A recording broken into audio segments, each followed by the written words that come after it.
cheeky fellow, aren't you? Bursting out of your shell in order to get on with life. Oh, and look at that too. My goodness me. Really active. He's doing his exercise. He's picked his way out of the shell that's broken, and now he can't wait to get to his wings, perhaps, and start flying about. Woo, wonderful. So it was an egg originally, of course, but it's cracked open, and I thought I'd look for more egg toys in my collection, and I've got a few here to show you, all of which do different things, and that's what I like in things, when I can find things which do something different. I mean, this is a wonderful battery-operated egg, for instance, quite large and quite heavy. When I open it up inside, you'll see there's a very heavy weight there. That's really heavy. There's a motor inside that with batteries. Hidden inside that is a weight which is going like that, and that turns it on like that, and then it goes. But put it in here, and it behaves as an egg should. It roll around. Look at that. And it'll start spinning too. Boom, boom, boom, and he's going to do a bit more of it. That's right, I think it's got a time switch on it, and then it stops, and then you've got to restart it with a noise. But anyway, it's a wonderful battery-operated rotating egg. Yes, it does, that's right. It comes to a halt, and then it has to be recycled. Very nice one, very well made, and much bigger than, well, it's about the size of an ostrich egg, I suppose, but there we are. While I'm on to that subject, let's do the other one, which is also a battery-operated egg. This is quite nice, because when you pull it like that, it sort of moves about a little bit. It's a bit difficult to make it perform, but I've got to get it in the right position.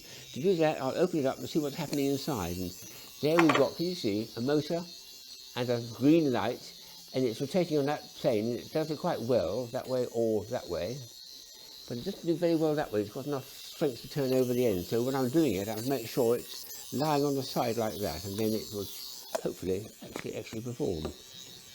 Well, sort of, yeah. Boom, boom, boom, boom, boom. Also, in the very darkness, it would actually, you'd see the green light performing in it as well. So it's a motorised one, but a bit of fun and very easy to switch on and switch off. Again, quite large. Those are both really quite large, hefty eggs. Good stuff.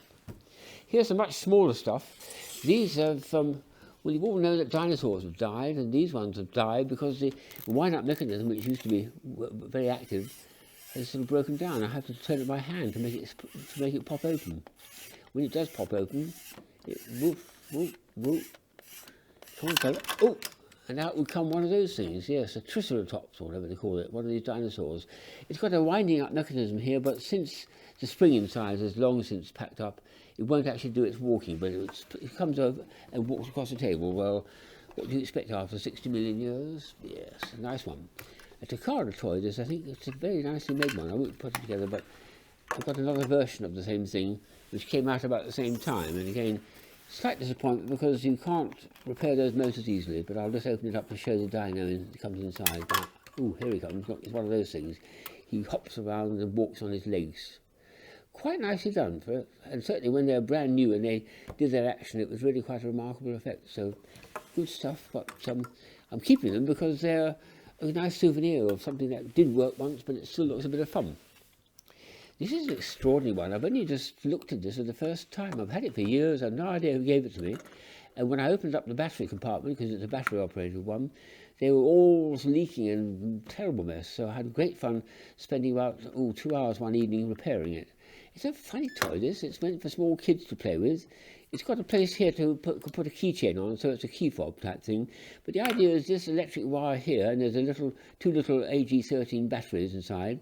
And when I do this, I'll hold it close to my mic. It's making noises of car races with crash noises as well. And the kids can go around the circuit pretending they're actually a racing car and go around all the bends, and they can get that wonderful feedback of noise and the light bulb, etc. etc. A very, very odd thing altogether. I'm quite pleased to have taken away all the nasty guns inside, but I'm not sure it's going to be that good to play with. Well, I'll try it on small children and see what they think of it. But it's certainly a very unusual one, and since I've had it for so long in my collection, untouched and unloved, I'm very glad to have had a chance to get it working again. Here's another one which shows this wonderful property of physics, which I love. It's a hollow egg. It's made of plastic. It just comes apart like that, and you can put things inside it, little jewels or a few little tiny Easter eggs or something like that for the kids. What I like about this one is it shows the 3 positions of spinning for an egg. The one that's the most stable is when it's on its sharp point like that, and it spins very nicely, and that's its natural way of spinning.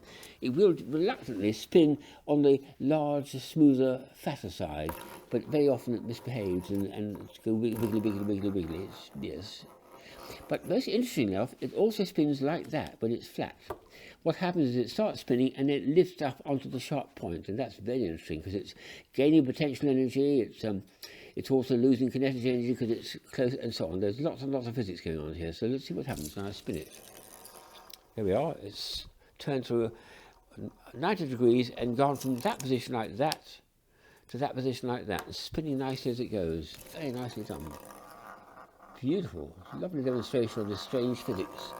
And it never tries to end up with the broadside at the base like that. You can make it do that reluctantly, but what it's finds the most natural way is on that edge, which means the centre of gravity is going to go even higher. So there's even more bafflement of the physics involved. So there we are.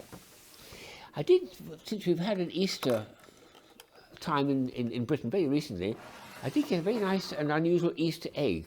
And I like the idea of this so much, I actually bought 2 or 3 from my family as well.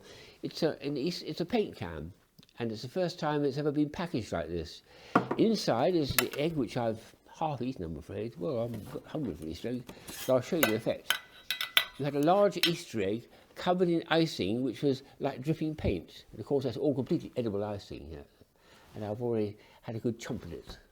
Very enjoyable, but it's got the idea is it's chocolate Easter egg, and the chocolate, which is the white chocolate that's covered in yellows, pinks and blues, is slowly dripping down, just as you'd expect from someone who's got a paint brush, which is dripping with paint. So all edible though, inside edible, and it's very, very nice, interesting packaging to have an Easter egg in. So long after the Easter egg's been finished, I shall keep the tin to show people that's what you can put an Easter egg into.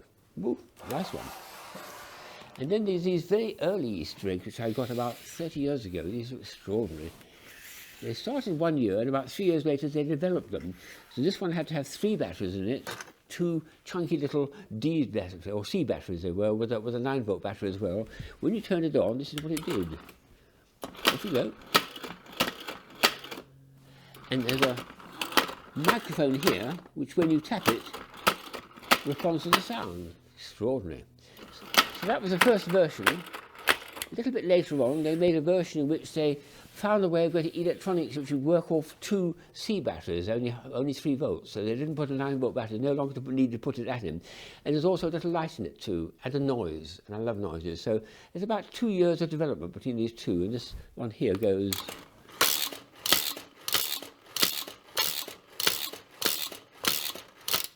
It's a bit bright in the studio, but that thing is glowing with a nice colour as well. So it's very hard to see, but there is a light there as well.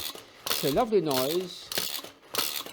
And the same idea that there's a little microphone there, and when it's heard the sound, it will start responding and performing.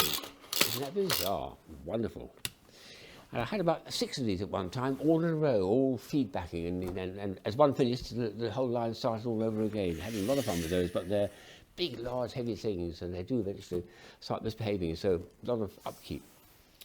So we found that chicks, as you saw at the beginning, come out of eggs. Did you know that frogs come out of eggs? Well, frogs spawn. Well, all right, it leads to a tadpole, but then leads into a frog, doesn't it? So this one's eager to get on with life. Never mind the tadpole. He's going straight from an egg to a frog. Well done, fella. You're ambitious, aren't you? Huh.